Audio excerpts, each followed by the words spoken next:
投资移民巴西，永居2年可期。2年学会森巴舞都不够吧Hola，大家好，我是 J， 我是 KK。今天要了解的移民方法，不用开公司，也不用天天盯着生意，轻松投资就能拿到巴西的永久居留。现在就一起深入研究吧 ，Vamos！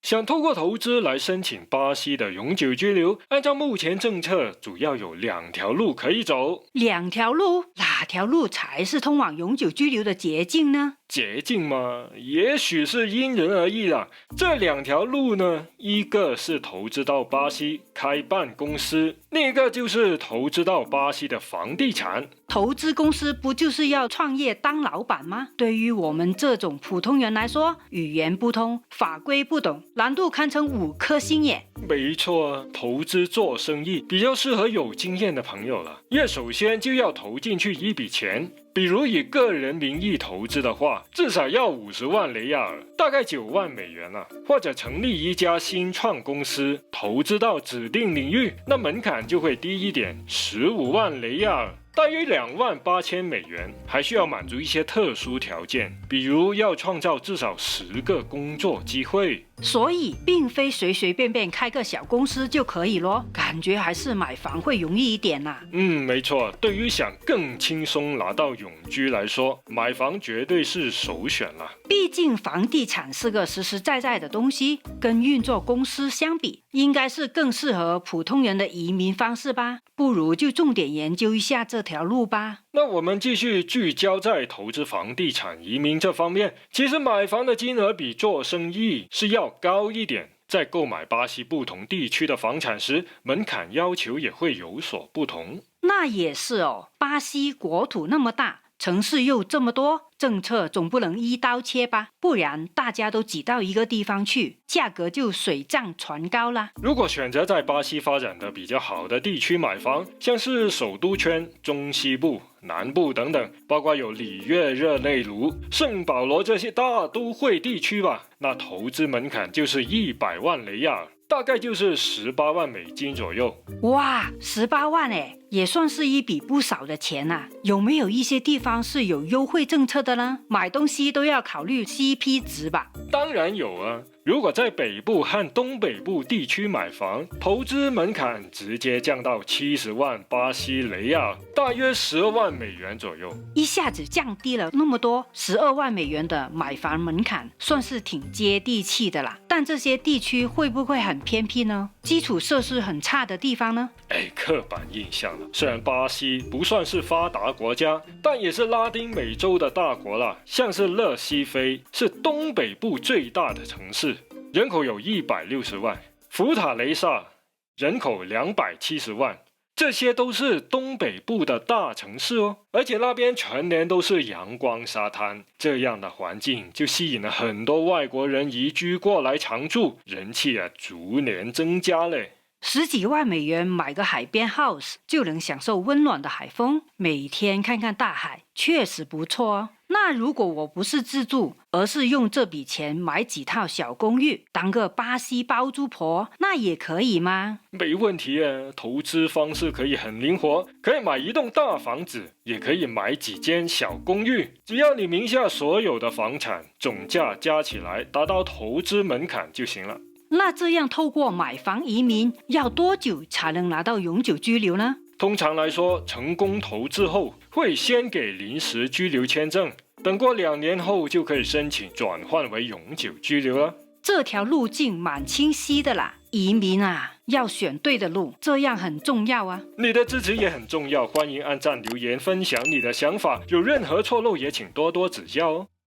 现在投资移民巴西的路线图已经画得有模有样了，那接下来要如何一步一步去实行呢？直接飞去巴西买房就行了吗？其实归纳起来就那么几个大步骤了，只要按部就班，很快就会通关。那么第一步要如何开始投资呢？是不是要把钱拿到巴西去呢？先别急着搬钱，在前往巴西进行合法投资之前，或者说无论打算在巴西从事什么活动也好，第一步也是最重要的一步，就是先获得巴西的税务号码，也就是 CPF。 听说在巴西无论是坐巴士还是寄快递都要登记 CPF， 这可为难了我们这些外国人啊！我哪里有这个号码呢？近年来得益于越来越多外国人来到巴西了，现在 CPF 已经可以在线上申请了，大概1个月就能搞定。一旦获得了 CPF 的号码，就可以在巴西合法开设银行户头，购买房地产咯。那也可以买车票、寄快递了吧？第一关就顺利通过咯。那在前往巴西买房之前，还要准备什么文件呢？包括至少有2页空白的有效护照，以及出生证明。如果已婚的话，还要准备婚姻状况证明。这些移民基本款，相信大家都很熟悉啦。讲讲最重要的文件吧。最重要的文件就是过去1年居住地的无犯罪记录证明，可能还会被要求提供原国籍的无犯罪记录。这份文件要求是最近90天内签发的哦。所以要计划好办理时间，并且按照惯例，文件都要翻译成葡萄牙文跟海牙认证哦。傻逼去巴西投资买地契，带上这些文件就可以前往巴西挑选心仪的房产了。那么买房怎么付款呢？不会像是阿根廷那样用现金吧？刚才不是说要办理 CPF 吗？有了这个号码后，就可以去银行开户，然后透过国际转账，就能把资金安全汇入巴西咯。看来光是如何在巴西买房的话题，都可以开一集影片细讲了吧？哈哈，那假设都买好了公寓，接下来要怎么办理居留权呢？拿到房产地契后，也就是产权登记证明，加上之前准备的文件之外，还要购买一份在巴西的健康保险，然后就到所在城市的联邦警察局递交申请，在那里会处理所有外国人的登记手续。那就是要跑到警察局办理吗？还是在线上交文件就好了？申请流程是这样的，首先在警察局网站上填写申请表，然后预约个时间，再亲自前往指定的警察局交文件，这就是正式申请居留许可的环节了。工作人员会接收文件进行登记，之后就会给你一份申请收据。还会有申请收据啊？那意思就是有了这个证明，我就可以在等待审核期间合法居住在巴西啦，不用担心被当成非法居留啦。没错，就是这个意思。那审核大概要等多久呢？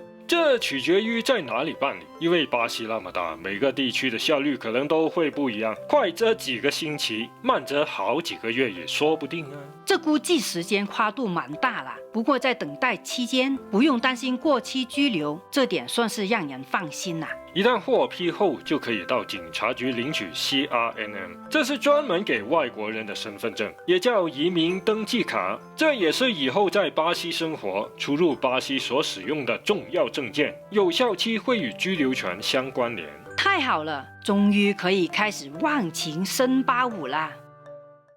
这条移民巴西的捷径也是蛮好的啦，但也应该有需要注意的地方吧？比如有没有居住时间的要求呢？如果只是想维持这个居留权，那要求非常宽松，每2年只需要在巴西停留14天就够了。真不错耶！看来巴西是个 Plan B 的好选择。但我之前有听说过要每年停留30天耶，这是为什么呢？或者指的是入籍条件嘛？如果是有意规划入籍巴西的话，最好就要多留点时间哦，甚至实际住在巴西啊。那临时居留的有效期是多长呢？可以续签吗？临时居留的有效期最长有4年，如果第一次拿到的时候没有给到4年的话，只要保持投资没有改变，就可以续期，或者过了2年就换成永久居留了。想要维持永久居留，有没有居住要求呢？不要连续24个月离开巴西就行了，也就是至少每2年入境一次。刚才有提到入籍，那么永久居留跟入籍哪个会好一点呢？这个可是大哉问啦，因为每个人的情况都不相同，或者有机会再详细讨论吧。不过简单来说，特别是从税务的角度来说，入籍会比较好一点。如果粗略计算，入籍巴西这条路大概需要多少时间呢？通常来说，在获得永久居留权后，需要4年才能申请入籍，而且在这4年期间，要在巴西住满3年以上。那意思就是说，从最开始投资到最终申请入籍成功，大概需要6年的时间。没错，而且需要参加认可的葡萄牙语课程，毕业后开立证书，证明拥有葡萄牙语的能力，才可以过关哦。这条路径的最终 BOSS 会不会是葡萄牙语呢？哈哈。所以，如果只是想轻松拥有一个外国居留权的备用身份，那么透过投资房地产取得永久居留，会是个值得考虑的选择。但如果想要规划入籍巴西，修一下就换个蓝色小本本，那可就没那么简单咯。无论移民去哪里，都要做好自己的功课哦。如果你觉得今天的内容对你有帮助，别忘了按赞订阅，这样就不会错过最新影片哦。想了解更多移民资讯，继续看看这支影片吧。感谢你看到最后，我们下支影片再见，超超。拜拜。